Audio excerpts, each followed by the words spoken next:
So today I'm going to do a short video on the Sony XZ2. I'm mainly going to be focusing on the super slow motion, and I'm going to be touching on a few things that does separate it from the rest of the competitors out there. If we put this into perspective, if we do a Google search of the high-speed cameras they use at studio levels, we're looking around about 50 grand for a pre-owned one, and even if we bring it down to the consumer level, you're still looking around £1,800 mark. The fact of the matter is that you have that miniaturized tech sitting in your pocket at a fraction of the price and is much more accessible to the average consumer. Not to mention, it can pull out some superb results as well.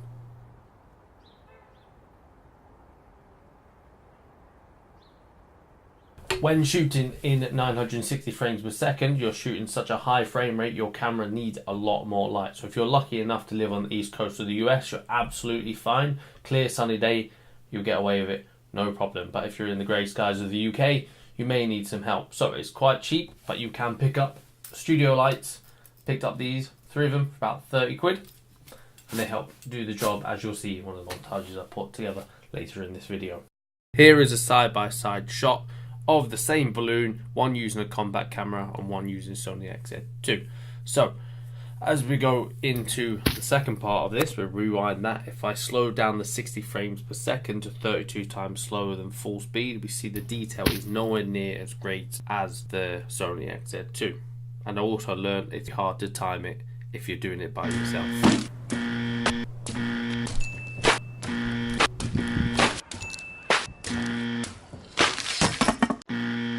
But when you do time it right, the shots look amazing.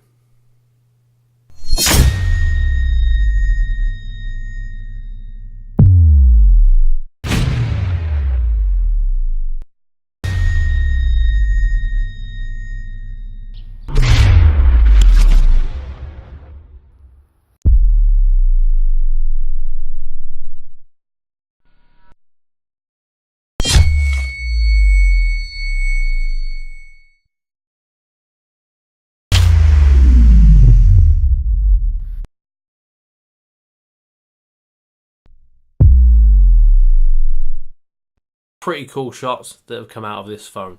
I did slave away at that. Some were harder to get, some were just in the right place at the right time, but it goes to show what the potential of this camera can do. And that's not just it either. The phone comes equipped with a 19 megapixel motion eye camera.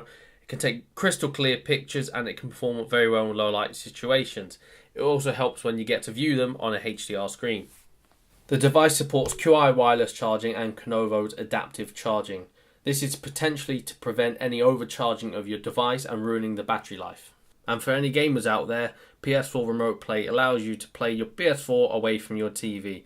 And with the new DVS system that Sony have built into the phone, you've got the more immersive experience.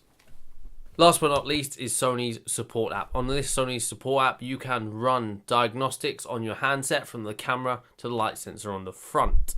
You can also find out your warranty information, and you have access to Sony's customer services via a live chat. And I think that's me done for this video. Thank you for watching.